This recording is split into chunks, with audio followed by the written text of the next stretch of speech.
Estivemos na clínica de especialidades pediátricas do Mãe de Deus Center e entrevistamos o Dr. César Jeremia, ele que é endocrinologista pediátrico.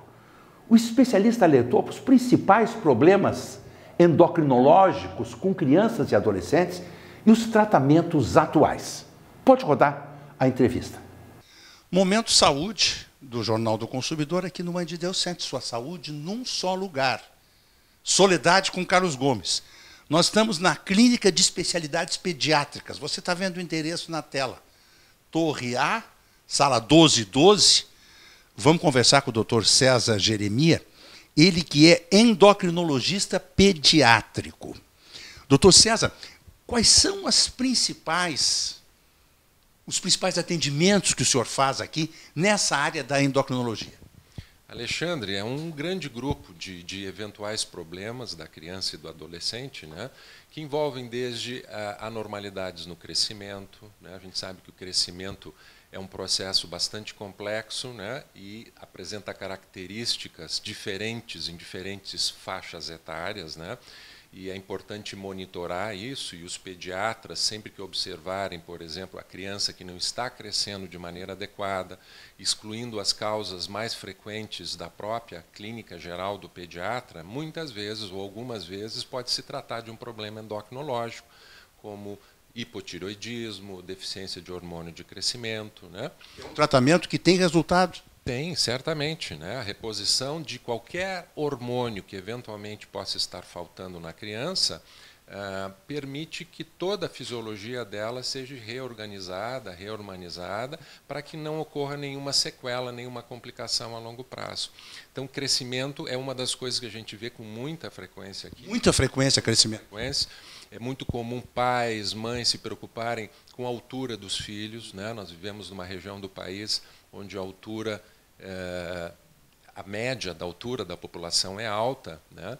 E frequentemente crianças que estão com uma estatura aquém da média da sua turma, dos seus pares, enfim, em função de esporte, acabam muitas vezes procurando a endocrinologista para saber, bom, meu filho está crescendo bem, que altura ele vai ter, né? E se ele não está crescendo bem, o que a gente deve fazer, por que é necessário investigar, e também quando se investiga uma eventual criança ou adolescente com baixa estatura e não se encontra nenhuma causa definida, também a endocrinologia hoje dispõe de recursos para a gente melhorar a estatura final, né? Quando avaliando essa criança, ainda tivermos tempo, né? Tem que ser antes da puberdade, do final da puberdade. Antes da puberdade? Exato. O ideal para avaliar crescimento e poder intervir favoravelmente é que a criança chegue o mais jovem possível, fundamentalmente antes da puberdade. Iniciando a puberdade, a gente tem muito menos tempo, né, para intervir no sentido de promover um crescimento maior, né, para essa criança, né. Então, o crescimento é uma coisa bastante comum. Coisas relacionadas à tireoide também a gente vê com bastante frequência, né? Nós vivemos hoje, as crianças com muita frequência utilizam algumas medicações que podem interferir na regulação da tireoide. Que tipo de medicação? Anticonvulsivantes em geral, crianças que tratam epilepsias, né? Tem 1 ou 2 ou 3 medicamentos que podem provocar alterações nos exames de tireoide. Na maioria das vezes não precisa tratamento, mas às vezes tu tem que excluir alguma doença de base na tireoide, às vezes tu precisa tratar, né? Então isso é um capítulo interessante, coisas da tireoide. A gente tem visto muito aqui no nosso consultório, e também os colegas das outras especialidades aqui da clínica, né, crianças com sobrepeso, né, isso vale um alerta para a população em geral. Concordo. O Rio Grande do Sul é o campeão brasileiro de sobrepeso. É o campeão brasileiro do Rio Grande do Sul? Na primeira infância, segunda infância, adolescente e adultos, né? Então, nós temos uma estatística recente do Ministério da Saúde, né? Uma pesquisa de orçamentos familiares feita em 2009, que mostrou que até 24% das nossas crianças estão com sobrepeso e obesidade, né? E a gente sabe que isso é o gatilho, né? Que é o processo inicial de uma série de problemas que a gente pode evitar no futuro, dentre os quais o diabetes tipo 2, problemas de pressão alta, né, de hipertensão arterial, problemas de risco cardiovascular, né? E são coisas que a gente, do ponto de vista de saúde pública, são extremamente relevantes, né? As crianças ficam muito conectadas, é o celular o dia inteiro. Hoje não tem parte, acho que fazem pouca atividade física, não sei aquelas que frequentam escolas muito boas, que tem toda uma estrutura de educação física. Fora isso, eu tenho a impressão que eles ficam o dia inteiro só conectados. Né? Você está absolutamente correto, Alexandre, né? Mas mesmo nas escolas mais diferenciadas, né, diferentemente do que acontecia na nossa juventude, acredito, em que a maior parte do tempo nós estávamos brincando, correndo na rua, né? Nós éramos, de alguma forma, poliesportistas, né? Mesmo que não fôssemos excelentes em nada, né? Mas a gente jogava bola, a gente andava de bicicleta, a gente estava na rua, a gente brincava na rua. Um dia de chuva era um dia de estresse, porque tu não podia. Isso, a gente ficava atucanado, incomodado. Hoje não existe mais isso, né? Então, o apelo de qualquer tela de LCD é muito grande. A gente sabe que a tecnologia veio para ficar, né? Tem uma série de benefícios, né? Tanto do ponto de vista de prazer, de hobby, enfim, e também profissional, porque a gente usa bastante. Mas, vejam, a Sociedade Americana de Pediatria, por exemplo, e a nossa Sociedade Brasileira de Pediatria, recomenda que crianças pré-púberes não devam ficar diante de qualquer tela de LCD por mais de 2 horas por dia, né?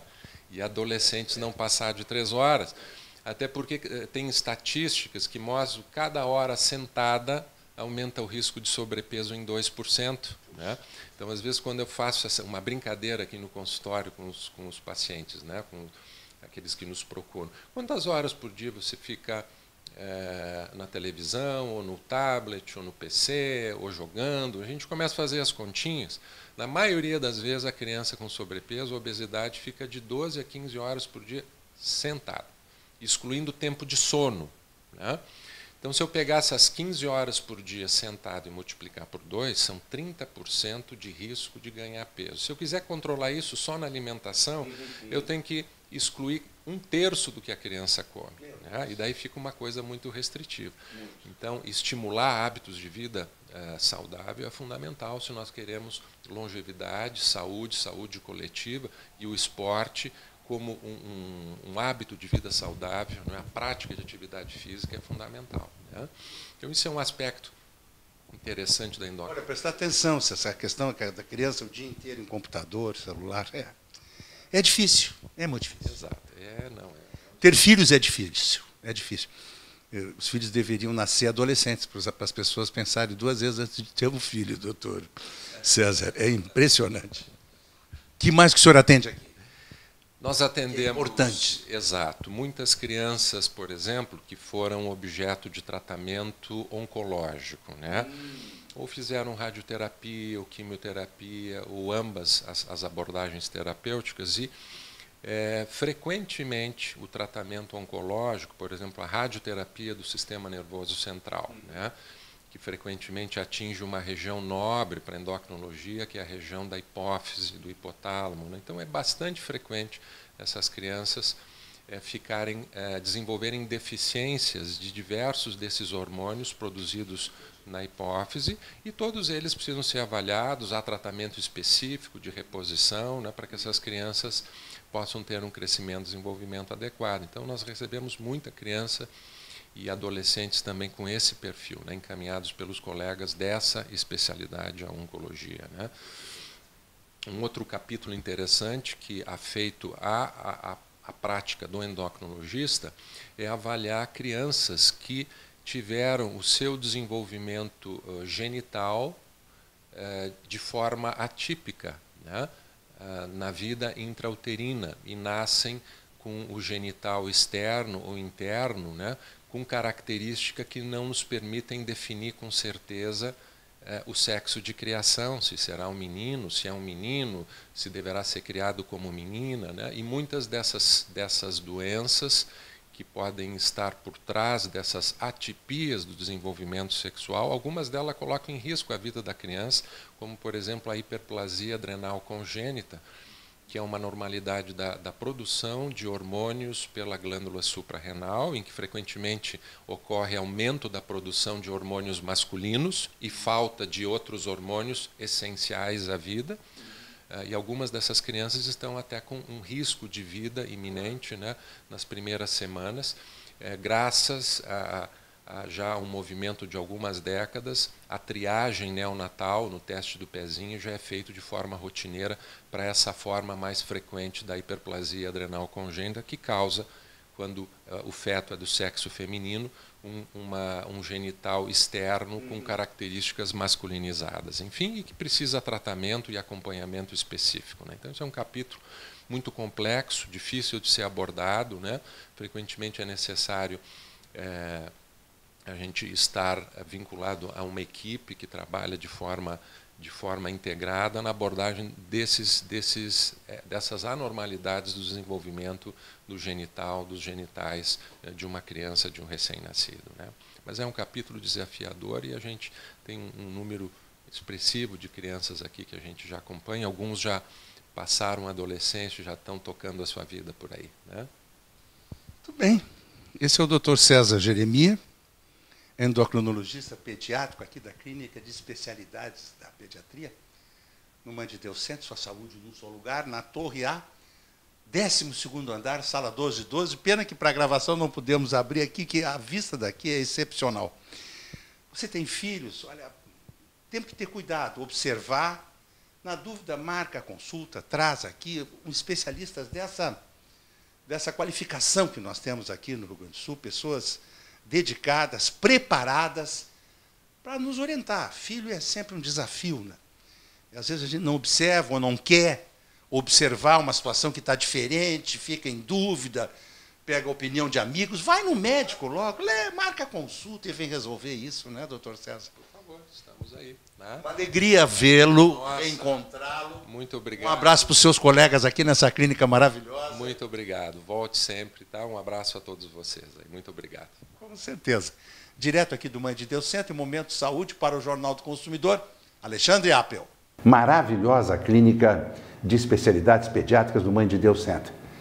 Observe seu filho, se não tem algum problema de crescimento, principalmente, que ele falou, enfim, e ligue lá, marque a consulta, especialidades, maravilhosa.